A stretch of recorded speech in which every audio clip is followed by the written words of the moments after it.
Québec Bio, je rencontre aujourd'hui Caroline Deshôtels, directrice de la mise en marché pour IGA et Rachel Berry.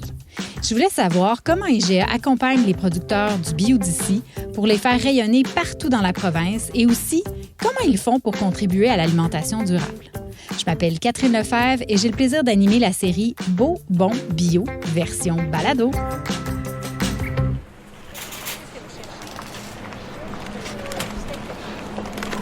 Là, on est devant le beau présentoir de produits biologiques, de fruits et légumes. Oui. Est-ce que ça fait longtemps qu'on a justement tout un espace pour le bio? Bien, en fait, ça fait longtemps qu'on travaille le bio chez IGA, mais de cette façon-là, ça fait seulement quelques années. Faut savoir qu'avec les années, il y a de plus en plus d'offres, la demande est là. Donc, il a fallu ajuster nos sections. Et on s'est rendu compte justement que la meilleure façon de travailler bio dans les fruits et légumes, c'est de plus possible de le mettre dans les sections. Il y a de plus en plus de bio chez IGA, mais comment l'offre s'est développée justement? Est-ce que c'est le consommateur qui demande et vous répondez à la demande ou c'est un peu des... Bien, je dirais que c'est un peu des deux. Oui, le consommateur en veut de plus en plus, mais nous, on est dépendant aussi des productions des producteurs. Donc, de plus en plus, les gens vont se convertir avec à la production bio. Fait que ça, c'est constamment en augmentation. Il y a de plus en plus de produits bio aussi. Fait que nous, on est capable justement de faire des sections plus larges, des mettre plus en valeur. Dans la circulaire, on les met beaucoup plus de l'avant qu'avant. Vous allez voir souvent des impacts majeurs des front pages là, de fruits et légumes où est-ce qu'on va mettre en mortaise le prix bio. Chose qu'on voyait pas il y a quelques années. Donc là, on a une capacité à faire ça parce que ça prend... faut que le producteur soit capable de fournir tout le réseau. On parle de 290 magasins IGA. Donc, il faut avoir la capacité de tout fournir. Mais là, de plus en plus, les producteurs sont capables de faire ça. Donc, on est capable justement de faire des productions de masse. Puis on s'est rendu compte au fil du temps justement que le client, bien, il était plus en contact avec le produit bio de cette façon-là. Ailleurs, dans les différents rayons, comment on peut identifier les produits biologiques? Donc, exemple, dans le fromage, depuis cette année, justement, on a développé un affichage pour avoir dans la section de fromage dans le délit. On avait l'offre, mais elle était un peu répartie partout. Le client ne le voyait pas. Fait que là, on a fait un regroupement. Si je pense aux charcuteries, bien, on a du breton, mais du breton, c'est le seul. Donc, il va être dans une section, pas nécessairement identifié bio, mais il va être dans une section sans nitrite. De plus en plus, là, on voit que l'offre s'étend dans les autres rayons. Puis dans les IGA, dans les différentes régions du Québec, oui. Est-ce qu'il y a un accent qui est mis sur les producteurs locaux? Absolument. Bien, en fait, ça fait partie de notre ADN, le local. Nos marchands, c'est nos meilleurs ambassadeurs pour ça, sont près de leur communauté et c'est encouragé justement qu'ils fassent affaire avec des producteurs de leur région. Et à chaque fois que l'équipe des fruits et légumes rencontre un producteur qui fait du conventionnel, la question vient toujours, est-ce que vous faites du bio? Est-ce que vous voulez vous en aller vers le bio? Est-ce qu'on peut vous accompagner parce que ça prend des certifications? Fait qu'on est toujours en train de chercher des nouvelles histoires ou des nouveaux produits à mettre sur le marché en bio. Mais ça doit être quand même assez rassurant pour un producteur d'avoir IGA qui les accompagne, de dire, bien nous, si vous voulez passer au bio, on va les vendre, vos produits. Absolument. Ça doit être quand même rassurant parce que ça demande beaucoup d'étapes. Puis ça fait partie de notre culture de justement accompagner des producteurs, puis de les mettre au monde, puis de les faire rayonner à travers le Québec. Ça fait partie de notre culture chez IGA. Là, on est dans la section bio. Oui. Parce que il y a tellement de produits. Exactement. Que là, c'est vraiment stratégique de rassembler tous les produits. Fait que ça, c'est tout ce qui est produits épicerie, puis épicerie réfrigérée. C'est beaucoup plus efficace. Ça met beaucoup plus les produits en valeur, de les regrouper, puis d'avoir une section. Ça fait une destination pour le client. Puis avec les années, bien là, c'est devenu super grand. Là. Ça ne cesse de s'agrandir toujours. Moi, là, je regarde la section. Je trouve ça génial de voir que c'est très grand, qu'on retrouve plusieurs produits. Il y a quand même eu une évolution. Là, bien, absolument. Au début, c'était des petites rangées et là, ça ne fait que grandir d'année en année. Est-ce que les marchands le demandent, ça? S'ils rénovent un magasin, moi, il faut que j'agrandisse. Systématiquement, il faut que j'agrandisse la section bio. Absolument, absolument. Ça fait partie des plans de magasin, oui. Parce qu'ils voient la tendance qui est là et l'offre qui grandit tout le temps. Ils ont besoin d'espace pour le mettre. Puis justement, que ce soit une tendance lourde, donc qui ne va pas... C'est pas une espèce de... C'est pas une tendance du moment là, qui va durer 6 mois. Là. C'est vraiment quelque chose de suffisamment présent pour que ça vaille le coup d'investir. Absolument, parce qu'on voit la demande des marchands, mais on voit aussi la demande des clients et l'offre des fournisseurs aussi qui grandit tout le temps.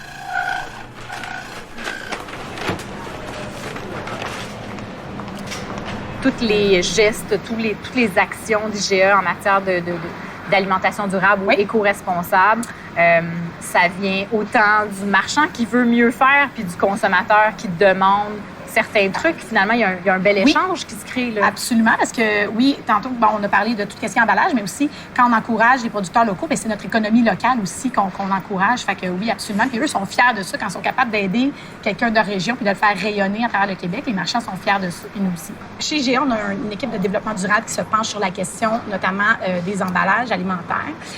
On sait que c'est une préoccupation pour les clients, c'est une préoccupation pour nos marchands.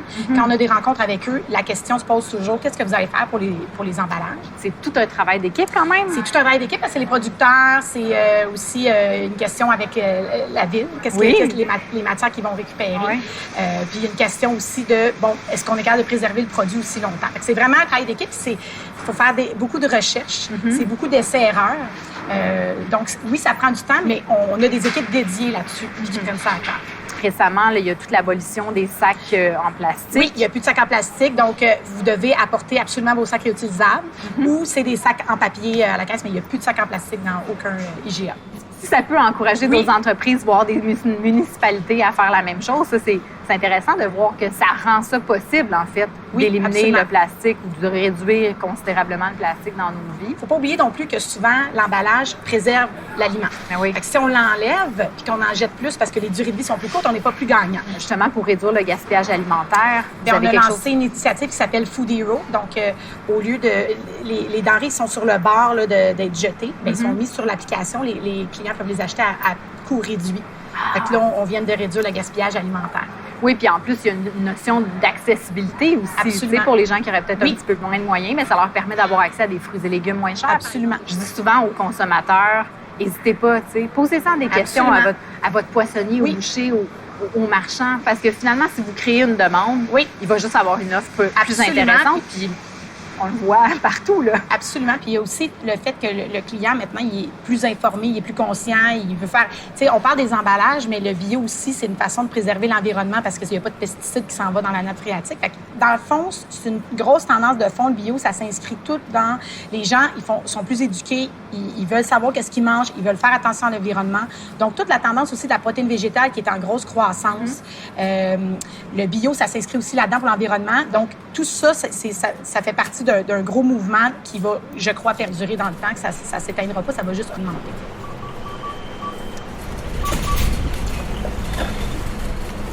Les produits locaux, ils ont une histoire, ils ont des gens qui sont en arrière. C'est ça qui est le fun. Puis c'est de dire, hey, les Québécois, ils ne connaissaient pas, là, puis maintenant, à cause de IGA, là, ils connaissent le produit, puis ça a changé la vie d'un producteur ou d'un fournisseur. Effectivement, on a plein de belles histoires, puis des fois, il y a des produits qui sont un peu impersonnels. Oui. Tu sais, les fruits et légumes, on est plus capable de s'imaginer. Déjà, nous, on a peut-être déjà essayé de faire pousser des tomates. Oui. Donc, on est capable d'associer un humain. Oui. Mais finalement, tous les produits de l'épicerie, peut-être qui sont plus impersonnels, il y a aussi un humain derrière. Absolument. Il y a une famille derrière. Tu sais, il y a toute une histoire. Oui. S'ils se sont convertis au bio, par exemple, ça demande quand même pas mal d'exigences. Puis c'est vraiment une vocation, presque. Oui. Et c'est vrai qu'on aime ça, raconter des histoires chez IGA. Puis c'est ça notre force. T'sais, quand on a un produit local qu'on met de l'avant, bien, on veut savoir c'est quoi l'histoire en arrière, comment c'est né, c'est quoi l'idée en arrière de ça. Ça fait partie de notre ADN. On le fait régulièrement. Il y a beaucoup d'exclusivité chez IGA, que c'est toutes des exclusivités qui sont des produits québécois là, la plupart du temps. C'est ça qui m'allume dans la mise en marché. Moi, c'est autant quelque chose qui m'anime de raconter l'histoire des gens qui nous nourrissent chaque jour. Oui, finalement. Absolument. Puis d'être plus reconnaissant de leur travail, que quand on choisit un produit, bien, peut-être qu'on va penser plus souvent à cette personne-là, être plus conscient. Tout converge vers ça. Là. On est dans une bonne période pour ça. Être plus conscient de nos choix alimentaires, de leur impact sur notre vie, la vie des producteurs d'ici et notre environnement. Ça me parle beaucoup. J'ai vraiment aimé ma rencontre avec Caroline Deshôtels. Comme quoi les supermarchés ont effectivement la capacité de faire rayonner les produits locaux et biologiques partout dans la province. Et lorsqu'on connaît l'histoire de nos producteurs, ça fait juste nous donner encore plus envie de les encourager et d'encourager notre économie locale. Ce contenu vous a plu?